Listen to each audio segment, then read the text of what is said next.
Hey guys, a trade update on my USD CAD trade and also the USD Swissy. So firstly, USD CAD, it is up around 70 odd pips on here, and it is also coming to this area of resistance in there.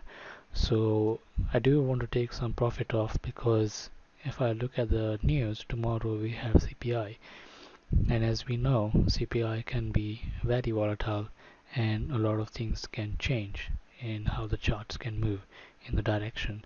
So we also have the unemployment claims at the same time, so it can be very volatile. And the same goes with the dollar Swissy. This is up currently around 60 or 70 odd pips nearly. So I'm gonna basically scale out of the dollar Swissy trade, because I think this has more potential. Because if you look at the dollar index, this is just getting started, I believe.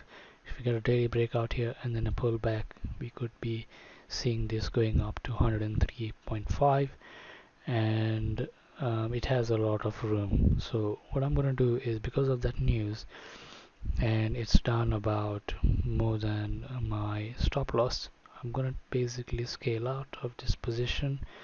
I have two lots on there, so I'm going to close one lot, and then I'm going to go on the 4 hour and move my stop loss to basically break even.